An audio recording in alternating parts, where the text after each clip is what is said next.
사도신경으로 신앙 고백 드림으로 새벽 예배 시작합니다. 전능하사 천지를 만드신 하나님 아버지를 내가 믿사오며 그 외아들 우리 주 예수 그리스도를 믿사오니 이는 성령으로 잉태하사 동정녀 마리아에게 나시고 본디오 빌라도에게 고난을 받으사 십자가에 못 박혀 죽으시고 장사한 지 사흘 만에 죽은 자 가운데서 다시 살아나시며 하늘에 오르사 전능하신 하나님 우편에 앉아 계시다가 저리로서 산자와 죽은 자를 심판하러 오시리라. 성령을 믿사오며 거룩한 공회와 성도가 서로 교통하는 것과 죄를 사하여 주시는 것과 몸이 다시 사는 것과 영원히 사는 것을 믿사옵나이다. 아멘. 이 아침에 우리에게 주시는 하나님의 말씀은 사사기 7장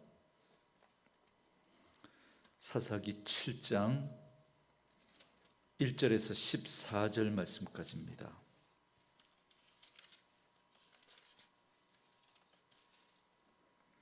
사사기 7장 1절에서 14절 말씀까지.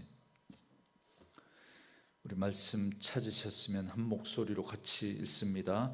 여룻바알이라 하는 기드온과 그를 따르는 모든 백성이 일찍 일어나 하롯샘 곁에 진을 쳤고 미디안의 진영은 그들의 북쪽이요 모레산 앞 골짜기에 있었더라. 여호와께서 기드온에게 이르시되 너를 따르는 백성이 너무 많은즉 내가 그들의 손에 미디안 사람을 넘겨주지 아니하리니 이는 이스라엘이 나를 거슬러 스스로 자랑하기를 내 손이 나를 구원하였다 할까 함이니라. 이제 너는 백성의 귀에 외쳐 이르기를 누구든지 두려워 떠는 자는 길르앗 산을 떠나 돌아가라 하라 하시니 이에 돌아간 백성이 22,000명이요 남은 자가 10,000명이었더라. 여호와께서 또 기드온에게 이르시되 백성이 아직도 많으니 그들을 인도하여 물가로 내려가라. 거기서 내가 너를 위하여 그들을 시험하리라. 내가 누구를 가리켜 네게 이르기를 이 사람이 너와 함께 가리라 하면 그는 너와 함께 갈 것이요 내가 누구를 가리켜 네게 이르기를 이 사람은 너와 함께 가지 말 것이니라 하면 그는 가지 말 것이니라 하신지라. 이에 백성을 인도하여 물가에 내려가매 여호와께서 기드온에게 이르시되 누구든지 개가 핥는 것 같이 혀로 물을 핥는 자들은 너는 따로 세우고 또 누구든지 무릎을 꿇고 마시는 자들도 그와 같이 하라 하시더니 손으로 움켜 입에 대고 핥는 자의 수는 300명이요 그 외의 백성은 다 무릎을 꿇고 물을 마신지라. 여호와께서 기드온에게 이르시되 내가 이 물을 핥아 먹은 300명으로 너희를 구원하며 미디안을 네 손에 넘겨주리니 남은 백성은 각각 자기의 처소로 돌아갈 것이니라 하시니 이에 백성이 양식과 나팔을 손에 든지라. 기드온이 이스라엘 모든 백성을 각각 그의 장막으로 돌려보내고 그 300명은 머물게 하니라. 미디안 진영은 그 아래 골짜기 가운데에 있었더라. 그 밤에 여호와께서 기드온에게 이르시되 일어나 진영으로 내려가라. 내가 그것을 네 손에 넘겨주었느니라. 만일 네가 내려가기를 두려워하거든 네 부하 브라와 함께 그 진영으로 내려가서 그들이 하는 말을 들으라. 그 후에 네 손이 강하여져서 그 진영으로 가리라 하시니 기드온이 이에 그와 부하 브라와 함께 군대가 있는 진영 근처로 내려간즉 미디안과 아말렉과 동방의 모든 사람들이 골짜기에 누웠는데 메뚜기의 많은 수와 같고 그들의 낙타의 수가 많아 해변의 모래가 많음 같은지라.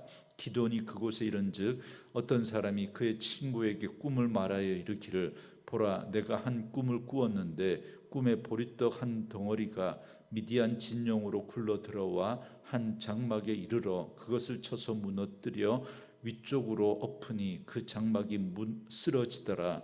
그의 친구가 대답하여 이르되 이는 다른 것이 아니라 이스라엘 사람 요아스의 아들 기드온의 칼이라. 하나님이 미디안과 그 모든 진영을 그의 손에 넘겨주셨느니라 하더라. 아멘. 오늘은 함께 읽으신 사사기 7장 1절에서 14절 말씀을 중심으로 300명으로 구원하리라 라는 제목의 말씀으로 잠시 은혜를 나누겠습니다. 하나님의 부르심을 받은 사사 기드온은 이제 미디안과의 전쟁을 위해서 사람을 불러 모읍니다. 그러나 이 전쟁의 승패는 사람의 힘이 아니라 하나님의 손에 달려 있습니다. 오늘 본문은 바로 이 사실을 우리에게 잘 말씀해 주고 있습니다. 먼저 1절 말씀에 여룻바알이라 하는 기드온과 그를 따르는 모든 백성이 일찍 일어나 하루 샘 곁에 진을 쳤고 미디안의 진영은 그들의 북쪽이요 모레산 앞 골짜기에 있었더라 그럽니다. 여기 보시면 기드온을 소개할 때 여룻바알이라 하는 기드온 이렇게 소개하고 있습니다. 여룻바알은 바알과 다투다라는 뜻을 가지고 있습니다. 그러니까 이 표현은 이제 기드온이 예전의 기드온이 아니라는 걸 말해주는 표현입니다. 미디안을 두려워해서 밀을 포도주 틀에서 그렇게 몰래 타작해서 그렇게 자기 가족과 자기의 음식을 챙겨 먹던 그런 소심한 기드온이 아니라 이제는 바알의 신상과 우상을 무너뜨리는 여룻바알로서 용사로서의 기드온을 지금 소개하고 있는 표현입니다. 그 기드온이 이제 이스라엘 백성들을 모아서 하루 샘 곁에 진을 쳤고 미디안 진영은 북쪽 모레산 앞 골짜기에 진을 쳤습니다. 미디안은 7년 동안 이스라엘을 이렇게 침략해 왔던 겁니다. 그러나 이번만큼은 그냥 당할 수 없습니다. 그래서 이스라엘은 약 3만 2천 명의 군사가 모였습니다. 그런데 하나님은 이해할 수 없는 명령을 하십니다. 전쟁을 앞둔 병력이 너무 많다는 겁니다. 많기는 뭐가 많습니까? 미디안의 그 군대는 18만 5천 명인데 거기에 비하면 이 3만 2천 명 턱없이 부족한 숫자입니다. 그런데 하나님께서 많다는 겁니다. 그래서 누구든지 두려워 떠는 자는 집으로 돌아가라고 하나님이 명령하십니다. 그래서 2절 말씀에 여호와께서 기드온에게 이르시되 너를 따르는 백성이 너무 많은즉 내가 그들의 손에 미디안을 넘겨주지 아니하리니 이는 이스라엘이 나를 거슬러 스스로 자랑하기를 내 손이 나를 구원하였다 할까 함이니라 그럽니다. 여러분, 하나님은 왜 이런 명령을 하셨을까요? 그 이유는 이렇게 해서 전쟁에 이기면 이스라엘이 스스로 자랑하면서 자기 힘으로 구원받았다라고 할까봐 하나님 그래서 그 병력의 수를 줄이게 하신 겁니다. 전쟁의 승패는 군사에 많고 적음에 있지 않기 때문에 그렇습니다. 하나님은 그걸 지금 나타내시려고 그렇게 하신 겁니다. 자, 이렇게 하나님의 명령에 따라 두려워하는 자들을 돌려보내니까 2만 2천 명이나 돌아가게 됩니다. 무려 3분의 2라고 하는 숫자가 날아간 거죠. 그래서 이제 기드온의 군대는 10,000명만 남게 된 겁니다. 그런데 여기서 하나님은 또 이해할 수 없는 명령을 하십니다. 4절에 보니까 하나님은 백성들이 아직도 많다는 거예요. 그러면서 이제 남은 군사들을 데리고 물가로 내려가라고 말씀하십니다. 거기서 내가 너를 위하여 그들을 시험할 것이다 이렇게 말씀합니다. 여기서 시험한다라고 하는 이 말은 원어의 뜻이 뭐냐면 재련한다라고 하는 그런 뜻을 가지고 있습니다. 그러니까 하나님은 이 시험, 이 테스트를 통해서 전쟁에 나갈 자들을 하나님께서 구별하시겠다라는 겁니다. 자, 그렇다면 그 하나님의 테스트가 뭡니까? 하나님은 그 군사들을 물가로 데리고 가서 물을 마시게 합니다. 그때 물을 혀로 핥아 먹는 자와 무릎을 꿇고 마시는 자로 구분을 합니다. 그렇게 구분을 하니까 손으로 물을 움켜서 이렇게 핥아 먹는 그런 사람들의 숫자가 300명이었고 나머지는 다 무릎을 꿇고 머리를 그 물에 받고 그렇게 물을 마셨던 거죠. 그러자 하나님은 손으로 물을 움켜서 핥아 먹은 이 300명을 제외하고는 나머지 사람들을 다 돌려보내라고 하십니다. 자, 그렇다면 하나님이 왜 이런 테스트를 하시고 그렇게 무릎을 꿇고 그렇게 물을 마신 자를 돌려보내게 하셨을까라는 겁니다. 예전에 저희들이 주로 들었던 목사님들의 설교는 그 이유를 이렇게 말합니다. 아무리 목이 말라도 군인은 경계를 늦추면 안 된다는 겁니다. 무릎을 꿇고 머리를 받고 물을 마시게 되면 적의 갑작스러운 공격에 무방비 상태로 당할 수밖에 없다는 거죠. 그러나 손으로 물을 움켜서 핥아 먹는 사람은 물을 마시면서도 경계를 늦추지 않을 수 있으니까 하나님은 그런 깨어있는 사람, 그런 사람을 하나님이 쓰신다. 우리 이렇게 주로 설교를 많이 들었습니다. 여러분, 이런 해석이 전형적으로 우리가 가지고 있는 선이해를 가지고 그 하나님의 말씀을 해석하는 잘못된 해석입니다. 오늘 본문은 우리에게 그 이야기를 해주려고 하는 의도가 전혀 없습니다. 전혀. 저는 아무리 오늘 이 말씀을 읽고 묵상하고 그렇게 살펴봐도 하나님은 이 본문을 통해서 우리에게 그 이유를 알려줄 의도도 없고 그럴 생각도 없는 거예요. 또 하나, 이 부분에 대한 해석을 히브리 랍비들은 이렇게 해석을 합니다. 유대인들이 무릎을 꿇는 경우는 단 한 가지밖에 없다는 겁니다. 오직 예배할 때만 그들은 무릎을 꿇는다, 이렇게 이해를 했습니다. 그래서 예배할 때가 아닌 무릎을 꿇는 건 올바른 신앙의 태도가 아니라고 생각했다는 겁니다.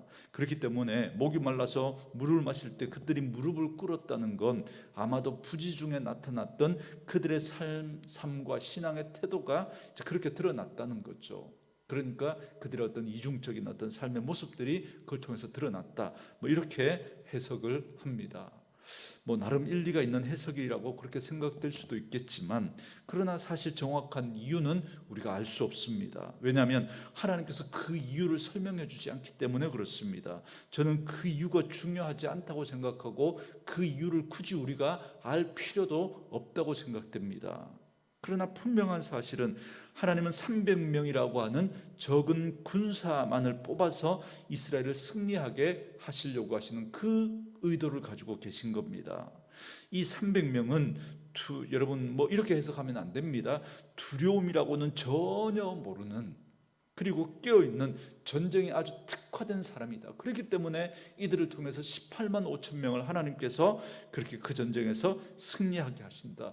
능히 일당백을 감당하는 그런 능력의 소유자들이다. 여러분, 그런 사람들을 하나님이 선발하신 거다. 여러분, 그렇게 해석하시면 안 됩니다. 여러분, 이 300명이 의미하는 건 뭐냐면 전쟁을 치르기에는 아무런 의미가 없는 숫자라는 걸 하나님은 그걸 지금 드러내시려고 하는 겁니다.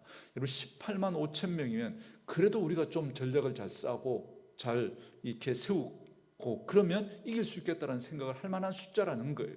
1만 명도 마찬가지라는 겁니다. 그러나 300명이라고 하는 숫자는 전혀, 여러분, 이 전쟁을 치르는데 18만 5천 명 앞에 아무런 의미가 없는 숫자라는 거예요. 하나님은 그걸 지금 드러내시려고 하시는 겁니다. 그 목적이 있는 거죠.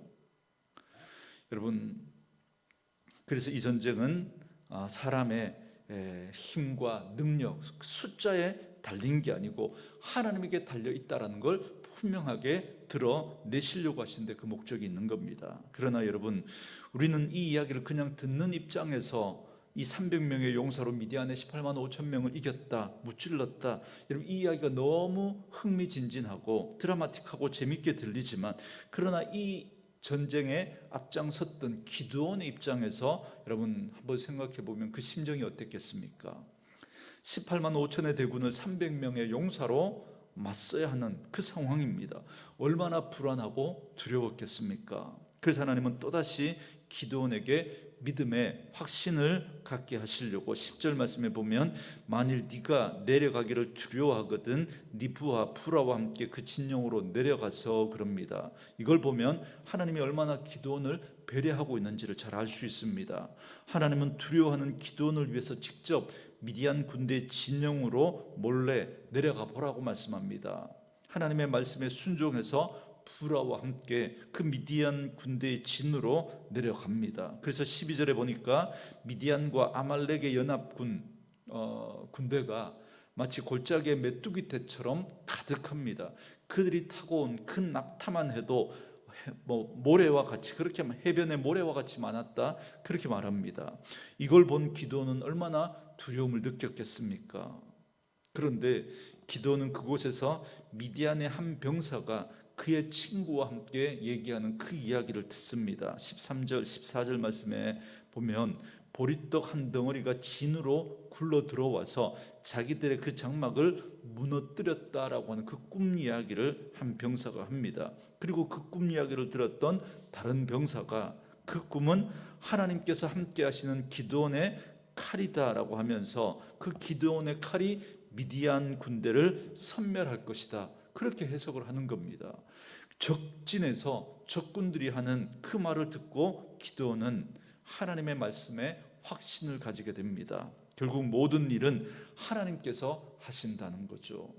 미디안을 심판하시는 일과 기드온에게 승리를 주시는 일은 하나님께서 하시는 일입니다.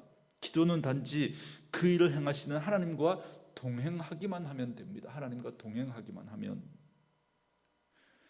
그래서 동행하시는 그 하나님만 믿고 순종하면 되는 것이죠. 그러므로 사랑하는 성도 여러분, 사람이 많고 적음의 전쟁의 승패가 달린 것이 아닙니다. 얼마나 많은 병기와 낙타수가 있느냐, 이건 더더욱 문제가 되지 않습니다. 중요한 건 하나님이 함께 하시는 것입니다. 하나님이 함께 하시면 300명으로도 충분하다는 겁니다. 무기 하나 사용하지 않아도 하나님께서 함께 하시면 적군을 완전히 섬멸할 수 있다는 걸 오늘 극단적으로 하나님은 이 기드온의 300용사를 통해서 우리에게 보여주고 있습니다. 여러분, 그러므로 기드온이 극복해야 하는 건 두려움입니다. 인간적인 생각입니다. 바로 그 두려움을 믿음으로 극복해야 하는 것이죠. 하나님께서 기드온에게 원하시는 것이 바로 이겁니다. 저는 오늘 하나님께서 우리에게 원하시는 것도 바로 이것이라고 생각합니다. 우리가 믿음의 삶을 살아가면서 우리가 느끼는 염려와 근심과 불안과 두려움은 결국 하나님이 함께 하심에 대한 이 확신이 없기 때문에 그렇습니다. 한 걸음 더 나아가서 하나님이 함께 하셔도 이 문제는 안 된다라고 생각하는 우리의 불신앙에 있는 것입니다.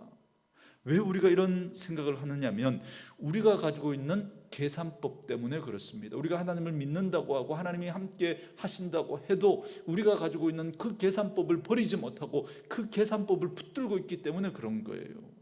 여러분, 우리의 계산법과 하나님의 계산법은 다릅니다. 우리는 전쟁에서는 사람의 숫자가 중요하고 병력이 중요하고 어떤 무기를 가지고 있느냐, 어떤 전략이 있느냐, 그게 중요하다고 생각하지만 하나님에게는 전혀 그것이 문제가 되지 않습니다. 하나님의 계산법과 우리의 계산법은 다를 수 있습니다. 하나님은 우리의 계산 위에 계십니다. 우리가 이 사실을 인정해야 합니다. 오늘 기드온의 이야기는 하나님이 바로 이 사실을 우리에게 극단적으로 보여주고 있는 이야기입니다. 18만 5천 대 300, 여러분 누가 이기겠습니까? 우리가 가진 계산법으로는 당연히 이 18만 5천 명이 이기죠. 근데 하나님의 계산법은 300으로도 18만 5천을 이길 수 있다는 겁니다. 그래서 우리가 보기에 많다고 생각하는 것도 하나님 보시기에는 적을 수도 있고요. 여러분, 우리 반면에 우리가 보기에는 너무 적고 너무 미약하게 보일지라도 오히려 하나님 보시기에는 그게 크다고 할 수 있는 겁니다. 그렇기 때문에 우리 입장에서 크다고 교만해서도 안 되고요. 우리 입장에서 작다고 미약하다고 절망할 필요도 없는 것입니다. 성도는 오직 하나님께서 함께 하심만 믿고 살면 됩니다. 그 하나님을 통해서 얻을 힘을 기대하거나 능력을 우리가 소망하는, 여러분, 그런 태도는 잘못된 겁니다. 그렇게 되는 순간 하나님은 수단으로 전락해버려요. 하나님은 수단으로. 그런 기대나 소망이 스스로를 타락하게 만듭니다. 왜냐하면 그렇게 해서 남들보다 더 많은 것을 가지고 힘을 얻게 되었다면 그것으로 교만해질 수 있고요. 반면에 남들보다 적은 능력밖에 없다고 생각하면 그걸 비교하면서 불평하고 원망하고 다른 대안을 찾으려고 기웃기웃거릴 것이기 때문에 그렇습니다. 하나님의 함께 하심이 분명한데도 자꾸만 다른 것을 우리는 자꾸 기대려고 하고 그걸 찾으려고 합니다. 그래서 성도는 오직 하나님께서 나와 함께 하심만 믿고 살면 됩니다. 그때 나의 힘이 되신 그 하나님을 우리는 매일매일 경험하게 될 것입니다. 지금 당장 내 뜻대로 내 생각대로 되지 않아도 됩니다. 지금 지는 것 같아도 괜찮습니다. 하나님만 함께 하신다면 괜찮습니다. 하나님만 함께 하신다면 그것이면 됩니다. 나보다 나를 더 잘 아시는 하나님께서 지금 그 가정이 우리에게 필요하기 때문에 그렇게 인도하시는 겁니다. 그래서 결국은 하나님은 합력해서 우리에게 복이 되게 하시고 선이 되게 하시고 결국에는 우리로 승리하게 하실 것이기 때문에 그렇습니다. 그래서 일이 잘 되든 못 되든, 높게 있든 낮게 있든, 이기든 지든 하나님과 동행하는 그 삶이 중요한 것이죠. 그것이 복이고 그것이 능력이고 그것이 형통이라고 성경은 거듭거듭 우리에게 이야기합니다. 우리는 그 결과를 가지고 그 상황을 가지고 그 형편을 가지고 그게 복이고 능력이고 그렇게 형통이라고 생각하지만 하나님은 그건 전혀 문제가 되지 않습니다. 하나님이 함께하느냐 하지 않느냐, 그것이 관건입니다. 하나님이 함께하면 그게 복이고 하나님이 함께하면 그게 능력이고 힘이고 그게 형통인 거죠. 그런 자는 상황과 형편 때문에 교만하지 않습니다. 그런 사람은 상황과 형편 때문에 낙심하지 않는 것입니다. 저는 말씀으로 이 하루를 시작하는 저와 여러분들이 그런 분들 될 수 있기를 원합니다. 하나님으로부터 힘과 능력을 구하고 우리가 원하는 무엇인가를 구할 수 있겠죠. 그러나 그것만이 정답이고 꼭 그렇게 되어야 한다라고 하는 그 우리의 생각, 그 우리의 규정을 여러분 버리셔야 합니다. 하나님으로부터 무엇인가를 구하기 전에 하나님 그분을 구하고 그 하나님의 함께 하심을 구하는 분들 될 수 있기를 원합니다. 그것이 우리의 진짜 힘이고 능력이기 때문에, 승리의 비결이기 때문에 그렇습니다. 말씀으로 이 하루를 시작하는 저와 여러분들에게 이 지혜가 깨달아질 수 있게 되기를 주님의 이름으로 축원합니다. 오늘 주신 말씀 묵상하시면서 이 찬양 들으시고 기도하는 시간 갖도록 하겠습니다.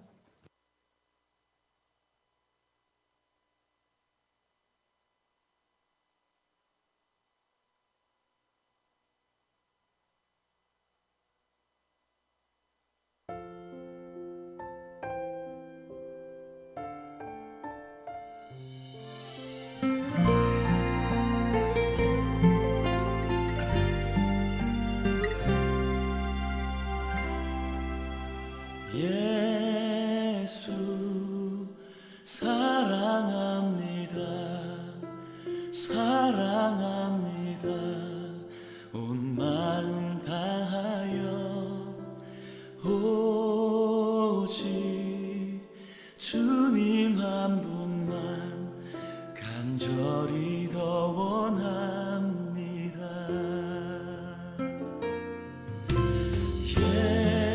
예수 사랑합니다.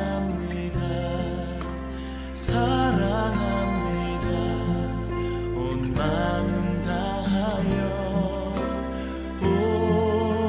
오직 주님 한 분만 간절히 더 원합니다.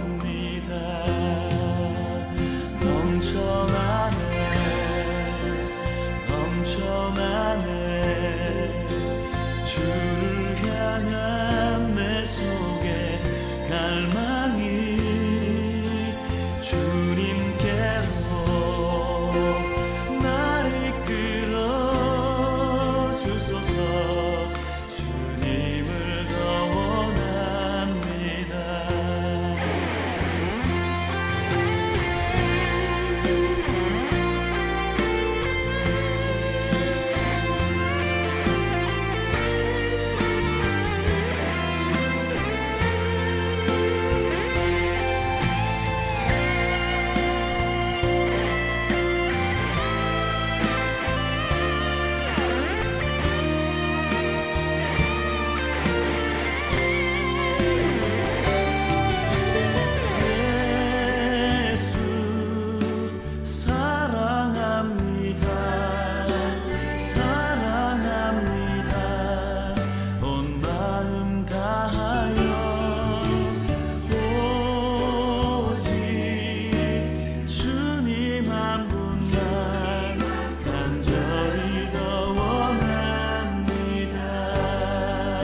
넘쳐나네 주를 향한 내 속에 갈망이 주님께로